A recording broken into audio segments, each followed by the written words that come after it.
members of the Cabinet, members of the Congress, members of the Diplomatic Corps, all of our distinguished guests here in the East Room, and my fellow Americans. I have invited you here tonight so that I could share with all of you, not only in this room, but the millions listening on television and radio, my announcement of the man whose name I shall submit to the Congress tomorrow for confirmation as Vice President of the United States.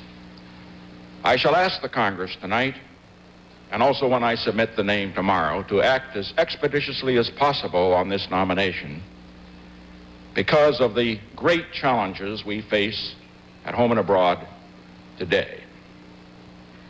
We live at a time in which we face great dangers, but also a time of very great opportunities.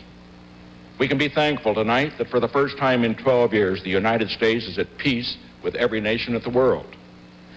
We can also be thankful that we are in the midst of a rising expansion of our economy in which more Americans have better jobs at higher wages than at any time in the history of our country. But also on the other side, we have to recognize the fact that the peace that we have worked so hard to build not only for ourselves but for all the world is now threatened because of a new outbreak of war in the Mideast. And also, we must recognize the fact that the prosperity that we seek is plagued by an inflation which is a burden on the family budget of millions of Americans.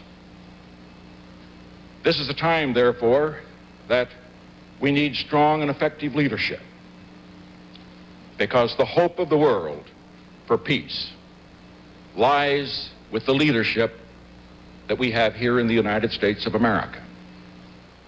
And our ability to build a new prosperity in this country, a prosperity without war and without inflation, lies in the need for strong leadership in the United States of America.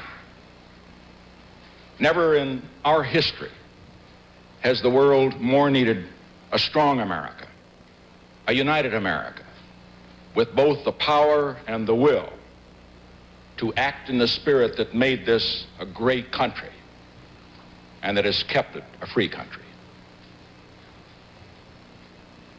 And that is why, at this particular time,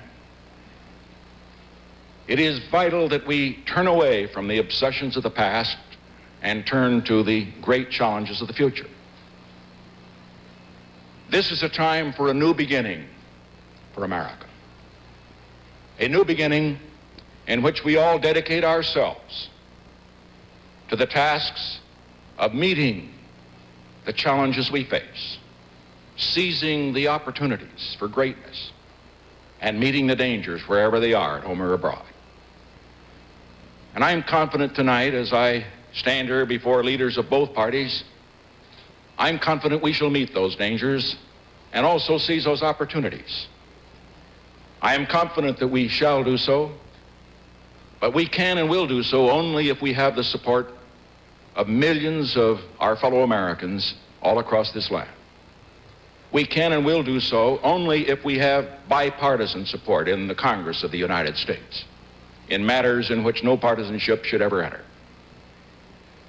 And we can and will do so only if we have strong, effective leadership in the executive branch of this government.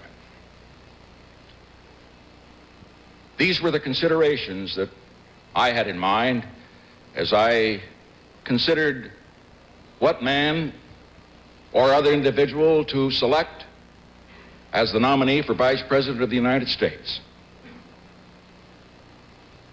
Let me tell you what the criteria were that I had in mind. First, and above all, the individual who serves as Vice President must be qualified to be President. And second, the individual who serves as Vice President of the United States must be one who shares the views of the President on the critical issues of foreign policy and national defense, which is so important if we are to play our great role, our destined role, to keep peace in the world. And third, at this particular time when we have the executive in the hands of one party and the Congress controlled by another party. It is vital that the Vice President of the United States be an individual who can work with members of both parties in the Congress in getting approval for those programs of the administration which we consider are vital for the national interest. It was these criteria that I had in mind when I pondered this decision last night and early this morning in the quiet beauty of Camp David. And the man I have selected meets those three criteria. First, he is a man who has served for 25 years in the House of Representatives with great distinction.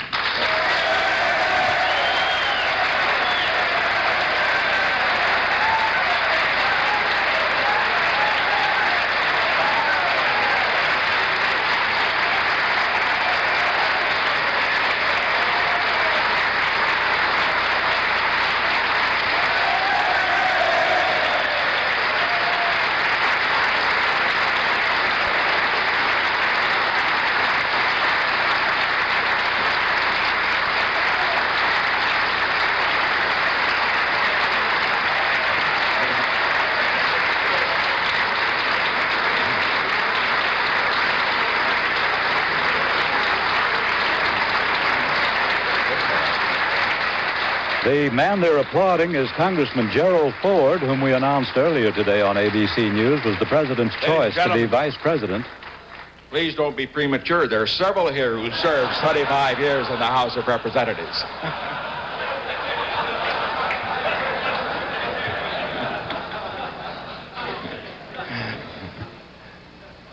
In addition to that service in the House, I should point out that in that period of time, he has earned the respect of both Democrats and Republicans. He is a man also who has been unwavering in his support of the policies that brought peace with honor for America in Vietnam and in support of a policy for a strong national defense for this country, which is so essential if we are to have peace in the world.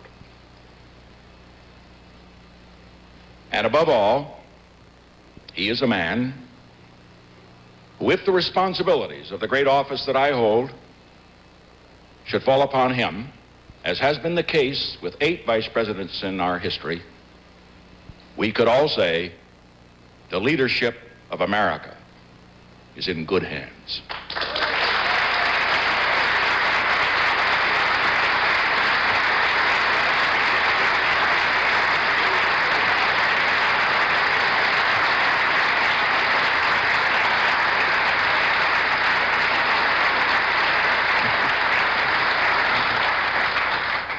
Our distinguished guests and my fellow Americans, I proudly present to you the man whose name I will submit to the Congress of the United States for confirmation as the Vice President of the United States, Congressman Gerald Ford of Michigan.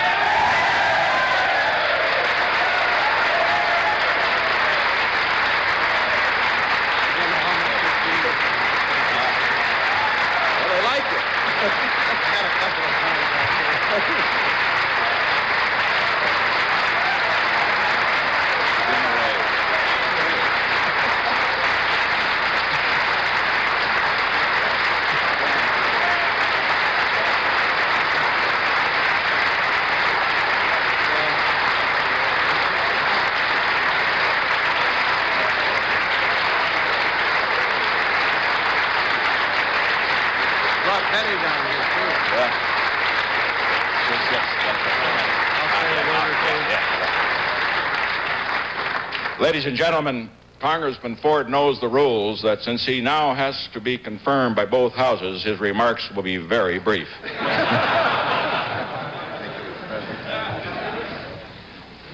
Well, Mr. President,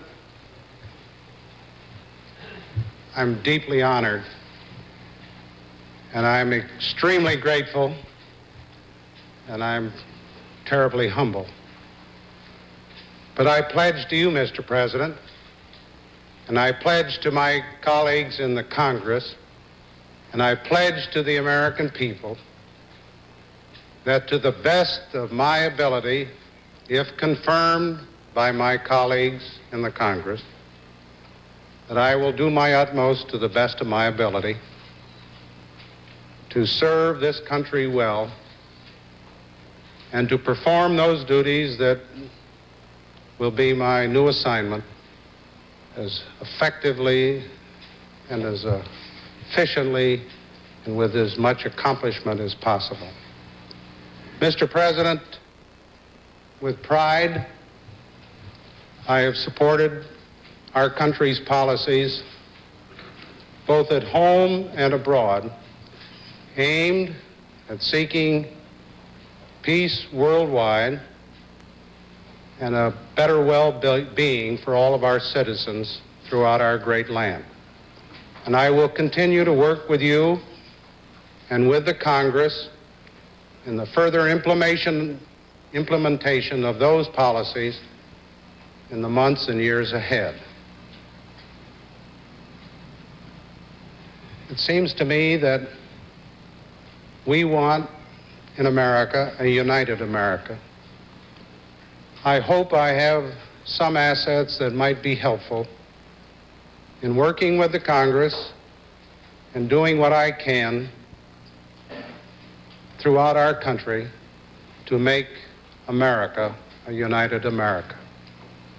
And I pledge to you my full efforts, and I pledge the same to my colleagues and to the American people. Thank you very much.